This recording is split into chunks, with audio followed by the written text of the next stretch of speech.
देखिए green TV YouTube पर भी, बस सब्सक्राइब करें और बेल आइकन दबाएं।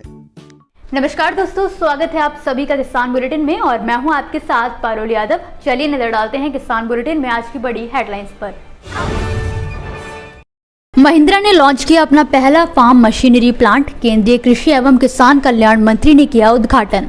छत्तीसगढ़ के वैज्ञानिकों ने विकसित की गेहूं की नई किस्म, 12 घंटे तक खराब नहीं होंगी इसके आटे की रोटियां। हरियाणा में सड़ गया 45,000 टन गेहूं, जिम्मेदार अधिकारियों के खिलाफ दर्ज होगी FIR। हाल ही में बीते मंगलवार को केंद्रीय कृषि एवं किसान कल्याण मंत्री नरेंद्र सिंह तोमर द्वारा पीथमपुर में महिंद्रा एंड महिंद्रा के पहले ग्रीनफील्ड फार्म मशीनरी प्लांट का शुभारंभ किया गया। बात करें इस प्लांट के फायदों और काम की, तो ये नया फार्म मशीनरी प्लांट महिंद्रा और स्वराज ब्रांड के तहत किफायती और सुलभ कृषि मशीनरी उपकरण बनाने में सक्षम है।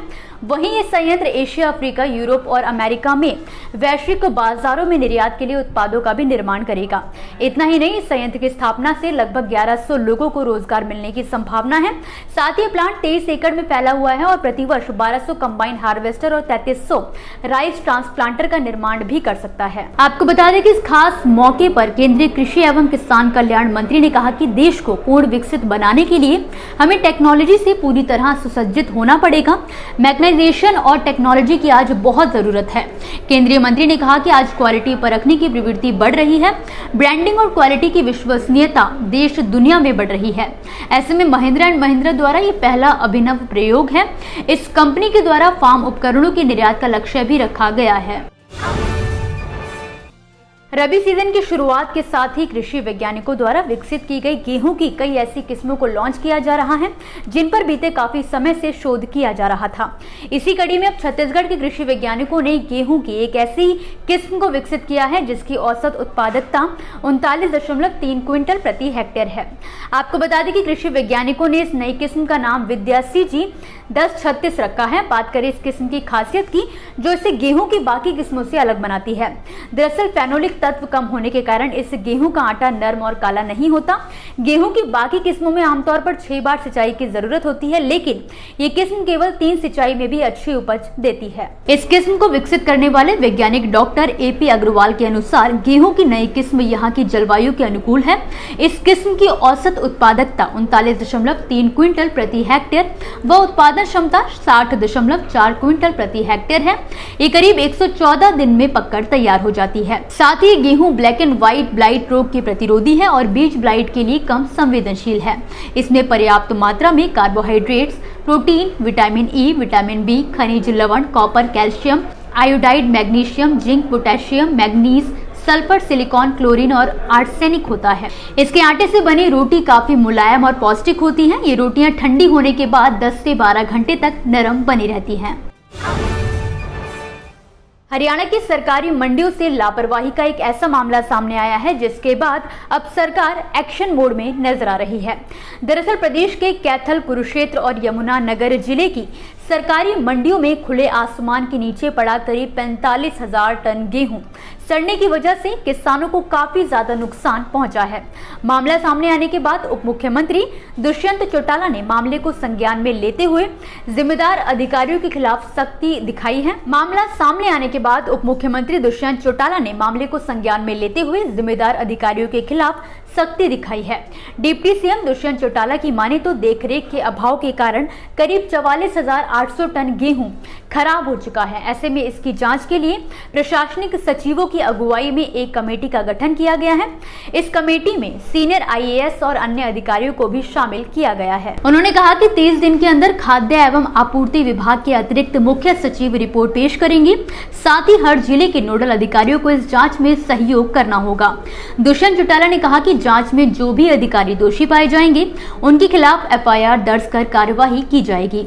साथ ही नुकसान की भरपाई भी की जाएगी। डिप्टी सीएम ने कहा कि सरकार खराब गेहूं का ऑक्शन कराएगी। इससे करीब 45 करोड़ रुपए आने का अनुमान है। बाकी बची हुई राशि दोषी अधिकारियों से रिकवर कराई जाएगी। दोस्तों, ये थी वो खबरें जिन्हें हमने आप तक विस्तार से पहुंचाया, लेकिन अब हम बात करेंगे कुछ ऐसी खबरों की जिनके बारे में भी आपके पास जानकारी होना जरूरी है। तो चलिए फटाफट से एक नजर डालते हैं खेती किसानी और कृषि क्षेत्र से जुड़ी आज की छोटी बड़ी अपडेट्स पर। राजस्थान के चित्तौड़गढ़ जिले में उद्यान विभाग द्वारा एक खास योजना की शुरुआत की गई है, जिसके तहत किसानों को मधुमक्खी पालन करने के लिए 40% सब्सिडी के साथ ही ट्रेनिंग भी दी जाएगी।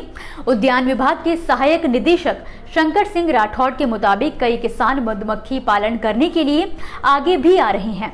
योजना के तहत जिले को 2000 बॉक्स और 2000 कॉलोनी का टारगेट दिया गया है, जिसके तहत अभी तक 25 से 30 आवेदन भी आ चुके हैं।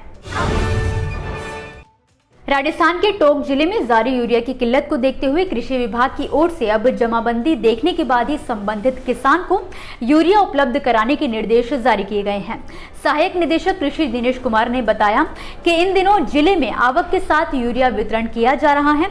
आपको बता दें कि यूरिया संबंधित किसान को उपलब्ध कराने को लेकर अब खेत की जमाबंदी साथ लेकर आना अनिवार्य होगा। मध्य प्रदेश के हटा तहसील मुख्यालय स्थित बिजली ऑफिस में पिछले 2 दिनों से दर्जनों गांवों के किसान ट्रांसफार्मर के लिए डेरा डाले हुए हैं। बिजली अधिकारियों द्वारा लगातार ट्रांसफार्मर आने के बाद बिजली मिलने का आश्वासन दिया जा रहा है, तो वहीं सोमवार को अधिकारियों ने देर रात तक ट्रांसफार्मर आने का आश्वासन दिया, लेकिन रात भर ठंड में गुजारने के बाद भी ट्रांसफार्मर किसानों को नहीं मिला। ऐसे में अब किसानों ने ट्रांसफार्मर नहीं मिलने पर जान देने की धमकी दी है।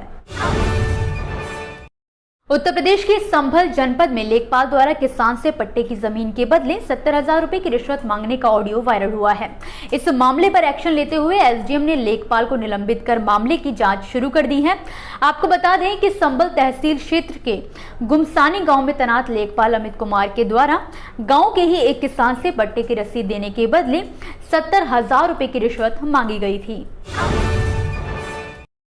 देश में राज्यवार कृषि कानून लागू करने और इसमें संशोधन के तहत मंडियों के अंदर 0.25% मंडी शुल्क लागू करने की मांग को लेकर कृषि उत्पाद से जुड़े व्यापारियों और उद्यमियों द्वारा प्रधानमंत्री को 10 लाख पत्रक भेजने का अभियान चलाया जा रहा है, जिसके अंतर्गत 20 नवंबर को कानपुर से उन्नाव होते हुए लखनऊ तक एक पैदल यात्रा निकाली जाएगी। इस यात्रा में कृषि कानूनों के मुद्दों को भी शामिल किया गया है। इसी के साथ आज के किसान बुलेटिन की बड़ी खबरों में फिलहाल के लिए बस इतना ही। आप मुझे दीजिए इजाजत और देखते रहिए ग्रीन टीवी। नमस्कार। देखिए ग्रीन टीवी यूट्यूब पर भी, बस सब्सक्राइब करें और बेल आइकन दबाएं।